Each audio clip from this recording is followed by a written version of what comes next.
12시경에 엄마가 누군가의 전화를 받고 급하게 집을 나갔다. 급하게. 뭔가 이 딸이 느낌이 안 좋았던 것 같습니다.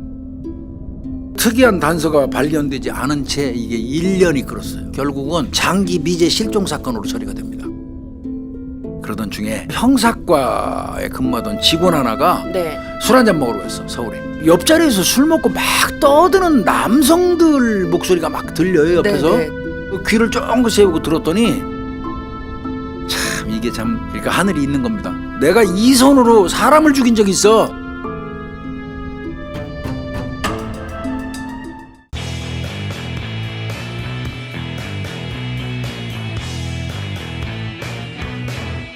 (2004년도) 사건이에요. 8월 4일 한여름 밤인데 서울 성동경찰서 지금 이제 성동서에다가 한 남성이 다급하게 전화로 신고를 해요. 자기 아내가 이제 45살인데 아내 김씨, 이 김땡땡이 우리 아내가 외출을 한 후에 귀가를 하지 않고 있다. 근데 이제 본인은 외국에 있대요. 자기 아내하고 살고 있는 딸이 나한테 연락이 왔다. 엄마가 아침에 나갔는데 지금까지 안 들어온다고 그래서 내가 대신 신고하는 거다. 근데 사실은 자기는 전 남편이라고 얘기를. 그 신고를 이제 받고 경찰이 딸 얘기를 직접 경찰이 들어봅니다. 딸의 말을 들어보니까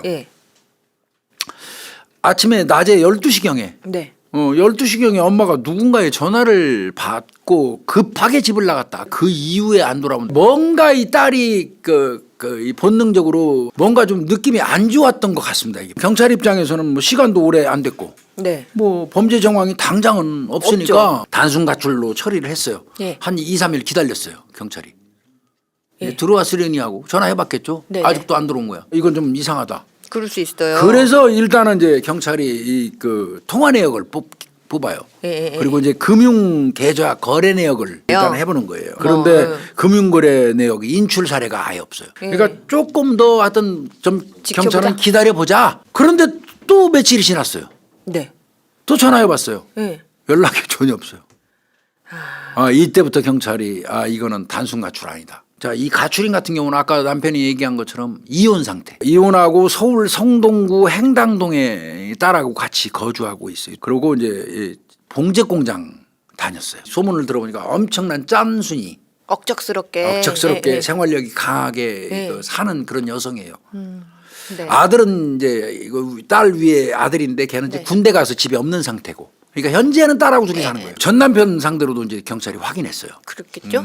그랬더니 이제 전 남편이 이렇게 얘기해요. 이혼한 거 맞는데 경제적인 문제로 어쩔 수 없이 이혼했다. 그렇지만 내가 한국에 있을 때는 뭐 수시로 집에 드나든다. 물어봤더니 사생활도 엄청 건전해요.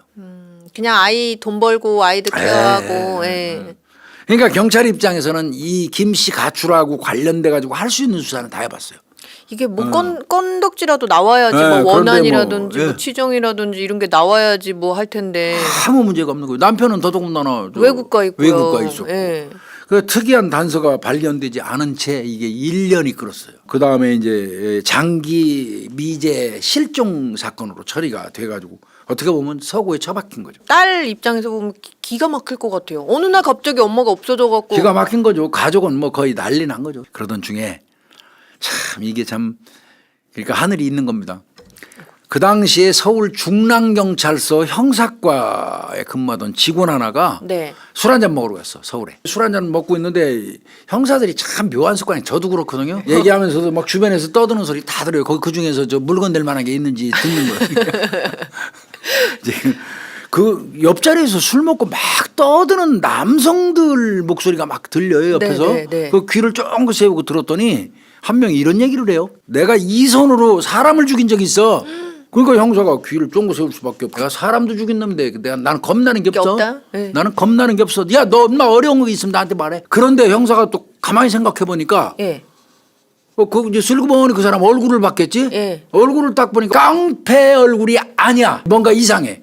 형사가 이제 그걸 캐치한 거예요. 그래서 그 남성에 대해서 알아보기로 하고 형사가 당일날 따라가기까지 합니다. 그 거주하는 데까지. 그 남자는 뭐 하는 사람이냐면 직원을 두고 이른바 얘기하는 짝퉁 티셔츠 점퍼 추리닝을 만드는 봉제 공장 운영자야. 이 남자가. 네. 근데 이런 사람이 사람을 죽인 적이 있다고 신소리를 한다? 이건 뭔가 이상해. 예. 그래서 안 되겠다. 형사가 당일날 이 남성하고 술 먹었던 사람들을 이제 수소문해서 찾아가지고 네. 그 사람들을 몰래 만나서 탐문을 한번 해. 얘기 들어봤는데 뭐 크게 별다른 게 없어요? 뭐 특별한 점이 나오지는 않아. 네. 이거 헛다리 짚었나. 그래도 전과 조회는 한번 해봤더니 네. 여러 번에 걸쳐서 이 폭력 전과는 있어요. 그래도 이거 그냥 넘어가기는 좀 그래서 범죄 첩보를 써요. 요 정도까지 알아봤는데 네. 하여튼 좀 이상하니까 네. 한번 알아볼 필요 있겠다. 지는 네. 중랑서에 근무하는데. 네. 그래서 그 범죄 첩보를 써갖고 성동경찰서로 이제 이첩이 된 거야. 주변 사람들을 이제 만났어. 네. 만났는데 주변 사람으로부터 이상한 소리를 들어. 그 김 씨가 이런 말도 하긴 했어요. 사실은. 내가 사람을 죽이고 났더니 한동안 내가 무서워가지고 말이야. 나 화장실도 못 갔어. 이런 말을 술자리에서 한 적이 있는데 나 그 말 들은 적이 있다는 거야. 이 말 듣는 순간 형사들 머리 쭈비 쓰죠. 왜 이렇게 너 술 먹냐 그랬더니 나 하루라도 술 안 먹으면 말이야 무서워서 내 잠을 못 자. 그런 게 있어. 이런 말 한 적이 있다는 거야. 이거는 조금 심상치 않은데요? 그래서 이제 이 형사가 어떤 생각을 했냐면 야 그러면 이 사람 주변에서 갑자기 사라진 사람이 있는지 없는지를 확인해 보기로 했어. 근데 범위를 한 2년으로 잡았대. 2년. 2년 정도로. 요 수사 시점으로부터 과거 2년. 2년. 이 사람이 말한 날로부터 앞으로 2년을 올라가 가지고 교류하던 사람 중에 없어진 사람을 쫙 뽑아. 그 중에서 딱 나온 게 이 김 씨가 봉제 공장 짝퉁 운영한다고 그랬잖아요. 요 공장에 다니던 여직원 한 명이 가출을 해가지고 2년째 귀가하지 않고 있다는 사실을 확인해요. 그게 누구겠습니까? 아까 엄마 없어진 엄마, 애 엄마. 그러니까 수사팀이 이제 구성돼요, 구성돼. 이때부터 이제 이 수사는 뭐 본격적인 이제 살인 사건 수사로 전환되는 순간이에요. 그래서 공장주 그 김 씨의 휴대폰 계좌내 수사를 들어가요. 가출인의 당일날 있죠. 그 행적하고 요 남성의 그 계좌내 뽑은 거하고 당일날 한 장소에 있었다는 같은 기지국 내에 있었다는 것만 나오면 만약에 공장주 김 씨가 공장 등 그 근처에서 이 가출한 김 씨를 살해했다면 아까 말씀드린 것처럼 제3의 장소로 유기했을 가능성이 높다. 그러면 시신을 유기하려면 차를 이용할 것이다. 차가 어딘가로 움직인 그 시기, 없어진 시기 그 즈음에 공장주의 차가 어딘가를 다녀온 기록이 있을 것이다. 휴대폰 통화 내역도 필요하지만 톨게이트 그걸 다 까자. 그래서 이제 그 차의 동선을 이 사람 그 차 운영한 거 휴대폰으로 이제 아마 그 위치 추적도 되고 하고. 차를 이제 따라가면서 CCTV 까는 거지. 그래서 일단은 가출인이 없어진 당일날 그날 공장주 김 씨 그 사람의 일거수일투족을 전부 이제 그날 하루치를 싹 뽑았어요. 아침부터 저녁까지 그 분단이고 어디로 움직였는지 그거를 이제 쫙 했더니 공백이 있어요. 뜨는 부분이. 공장주 김 씨가 지방에 내려간 사실이 발견이 돼요. 차가 이용됐을 가능성이 있으면 차를 까보면 쉽죠. 그러게 말이에요. 그러려고 그랬는데 차는 이미 처분을 했어요. 그거를 정말 어렵게 전산조회를 해서 연결해갖고 차를 어렵게 찾습니다. 그 차를 정밀 감식을 합니다. 혈흔 비슷한 게 나왔어요. 즉시 감식 의뢰, 분석 감식 의뢰를 했어요. 이게 이제 김여인 혈흔 같으면 이건 뭐 공장 주인이 볼 것도 없이 범인이에요. 감식 의뢰를 보냈는데 그 사이에 이 사람한테 신병의 어떤 이상이 김씨 공장 김 씨한테 생기면 안 될 것 같아서 경찰이 조마조마해서 안 되겠어. 신병 확보부터 하는 게 좋겠어. 일단 잡아나가야 되겠어요. 그런데 살인으로 했다가 아니면 코피 터지니까 그 편법으로 생각한 게 뭐냐면 짝퉁을 제조하잖아. 상표법 위반이잖아. 야 그걸로 신병 확보하자. 이렇게 된 겁니다. 그러면서 이제 실제로는 살인 사건 수사를 살인 사건을 진행을 하는 거예요. 공장에 나오던 그 김 씨 여자 김 씨 김여인 너하고 마지막 만난 거 그 짐에 이제 그 겹치는 부분도 나오고 그랬거든요. 뭔 일이 있었던 거 아니야. 3일 동안 버텼어요. 너 그동안 사람 죽였다고 계속 네 입으로 떠들었잖아.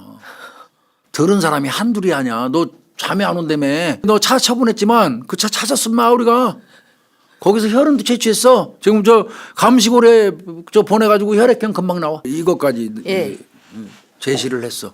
자 이제 그때 이 얼굴 표정 보니까 하얗더래. 하얘. 너 자백하면 감경돼. 이러면서 한쪽은 회유하고 감정이 호소하고 한쪽에서는 압박하고. 너 사람 죽인 적 때문에 계속 쪼고 혈액형 금방 나와 임마 계속 얘기하고 있고 네. 3일 경과하니까 이 공장주 김 씨가 네. 팀장 불러달라고 그러더라고요. 그래서 이제 불러달라고 그래갖고 자백을 했어요. 자백해요. 왜 그랬대요 도대체. 그래서 결국은 이 공장주 김 씨가 살해한 게 됐는데 이 사건 전모를 보니까 참 기가 찹니다. 이 여성 김여인 있잖아요. 네. 이 사람은 생활력이 굉장히 강한 편이에요. 이혼하고 나서 이 여자는 그 이후로 악착같이 돈을 모았어요. 어느 정도 목돈이 됐는데 그 모은 돈을 더 늘리려고 네. 일수놀이를 시작했어요. 그런데 그 즈음에 이 공장주 김 씨 요놈 예. 요놈이 공장에 자금이 좀 딸리는 일이 생겼어. 네. 그래서 그러면 김 씨, 뭐 당신 사채놀이 한다며. 네. 내가 그 좀 빌릴게. 내가 이자 줄게. 알았다고. 빌려준 거야. 확실하다고 얼마 빌려줬냐? 생각했겠죠. 2,500만 원을 빌려줬어요. 근데 이 공장주 김 씨가 이자하고 돈을 원금을 제때 주지를 못하는 거야. 그러니까 이제 김여인 같은 경우는 굉장히 돈에 집착하는 여성이잖아. 그렇죠. 예. 다툼이 잦았어. 왜 돈 안 주냐? 이자 안 주냐? 이렇게 된 거야. 가만히 보니까 김여인 입장에서 예. 내가 이 사람 종업원이잖아. 채권 채무 관계는 자기가 갑인데. 갑이지만 여기 또 공장 업무 입장으로 관계에서는. 을리니까 이게 불편하거든. 네. 에이씨 내가 내 돈 받을 생각으로 다 공장 그만둘게. 독촉을 하기 시작했어. 이 사람이 네. 이 돈을 받을 수 있는 방법을 연구한 게 뭐였냐면 네. 거래처를 다 알잖아. 거기다 일일이 다 전화 걸어. 지금 박 사장, 천 사장, 무슨 사장 다 그 김 사장한테 줄 돈 있잖아요. 그걸 그 사람한테 주지 말고 나한테 직접 주세요. 내가 받을 돈이 있어. 내가 받을 돈이 있어요. 2,500. 그래서 이제 화가 엄청 났어. 이건 도저히 안 되겠다고 생각이 드는 거예요. 네. 그래서 이 김여인한테 전화를 해가지고 예. 공장 앞으로 오라고 한 게 이게 마지막 통화예요. 그러니까 딸이 처음에 신고할 때 예. 무슨 엄마가 전화 받고 바로 급하게 나간 이후에 안 들어왔다고 그랬잖아요. 예. 이게 그 상황이에요. 그래서 공장 앞에서 두 사람이 만나게 됩니다. 근데 싸워요? 김 사장이 얘 쪽팔리니까 다른 종업원들도 보는데 예. 쪽팔리니까 내 차에 타. 일단. 차에 타서 얘기해. 그래갖고 이제 차에 타서 막 싸우면서 이제 슬슬 차를 운행을 했는데 어디로 갔냐면 예. 일산 방향으로 무작정 차를 운행했어요. 우리 마누라가 여기저기서 구해갖고 구해준 돈이 750만 원이 있어. 예. 미리 네가 750 받아갔지. 그러면 2,500에서 750 빼고 내가 너한테 줄 돈 있는 거 아니야. 근데 왜 너 지금 당장에 2,500 내놓으라고 난리를 쳐. 예. 이렇게 하니까 김여인이 뭐라고 그랬냐면 예. 나 사채야. 일수놀이 하는 사람이야. 하루에 얼마씩 쌓이는 거 몰라? 이자. 이자는 계산 안 해? 2,500 그대로 다 내야 돼. 이렇게 된 거예요. 그러니까 이제 갓길에도 차를 세웠어요. 이러다가 이 공장주 김 씨가 때렸다는 거예요. 이 여성을. 예. 이 때리니까 이 여성도 참지 않고 다 엉겨 붙었어요. 어느새 보니까 김여인이 쓰러져 있어서 미동도 없더라는 거야. 그래서 그때 깜짝 놀래가지고 얼른 그 김 씨를 차에다 실었대. 예. 그리고는 막 이제 당황해서 막 어디로 댕겼는지 모르네. 막 차 끌고. 막 다녔대요? 막 차 끌고 댕기다가 당일날 밤 8시경에 일단 집으로 갔대요. 집으로 가서 가만히 생각해가 큰일 났더라는 거예요. 시신 처리를 어떻게 해야 되는데. 네. 그게 고민하다가 내가 아는 곳에 갖다 버리자. 유기하자. 거기가 이제 전남. 네. 고향으로 이제 차를 끌고 내려간 거예요. 그리고는 내려가서 그 다음날 아침 7시경에 이른 아침에 네. 인적이 없는 야산에 올라가가지고 시신을 이제 유기를 하는데 묻지도 않고 기슭에다가 산기슭에다가 그냥 던졌어요. 그래서 이 사건 그 진술을 듣고 바로 현장으로 출동하죠. 네. 전라남도 신안 쪽인데 네. 그래서 야산으로 출동해 갖고 시신을 발견하게 됩니다. 시신은 완전히 부패돼 갖고 형체를 거의 알아볼 수 없는 형태. 그 시신을 이제 싣고 와가지고 예. 부검을 해요. 자기가 치고받고 하고 뭐 그래가지고 어느 순간 보니까 여자가 죽어갖고 숨을 안 쉬어서 차에다 실었다 뭐 이렇게 얘기했잖아요. 예. 그 말이 부합되는지 여부를 확인하려고 폭행이 있었는지 여부를 확인하려고 예. 시신을 다 썩은 시신이지만 이제 부검을 합니다. 후두부 쪽 이제 함몰 형태도 이제 있었어요. 나왔다면 있긴. 이건 얘 얘기가 맞지요. 그런데 경찰이 밖에서 때린 거는 맞는데 예. 밖에서 때린 건 아니라고 봐버렸어요. 이미 차 내에 엄청나게 많은 혈흔이 발견이 됐거든요. 그거는 단지 밖에서 때려가지고 싫은 게 아니에요. 실어서 사람이 사망하고 난 다음에 피가 흘러나오는 거는 굉장히 현저히 적어요. 그렇죠. 튀지도 튀지도 않고. 않습니다. 예. 차 내에서 때렸으니까 피가 여기저기 튀긴 거예요. 그렇죠. 육안에 안 보이지만 누민을 뿌리면 다 하면. 보이거든요. 그러니까 이거는 무자비한 폭행은 이미 차 안에서부터 시작됐다. 그러면 즉 말하면 죽일 작정했다. 애초에. 그 일산 쪽에 한적한 곳으로 가서 갓길에 세울 때 그 장소에서 죽이려고 작정한 거다. 살해 고의가 없었으면 병원 데려갔어야 할 거냐. 만약에 숨을 안 쉬었다 안 쳐도 쉬었으면 빨리 병원에 가야지. 불러든지 지가 병원으로 데려갔어요. 예. 그거 안 했잖아. 채무 면탈 목적의 살인이에요. 예. 채무 면탈 목적의 살인이면 계획적이고 이거는 그렇죠. 강수살인이죠. 강수살인. 그래서 그 형사가 어떤 문제의식을 가지고 귀 기울였던 게 아주 사소한 단서에서 영구미제 사건. 이건 솔직히 완전 영구미제 사건이에요. 그렇죠. 1년 넘게 지금 장기미제. 영구미제 사건으로 종료될 거를 해결한 그런 케이스입니다. 예, 오늘 대한민국 살인 사건은 이 정도에서 마치겠습니다. 네.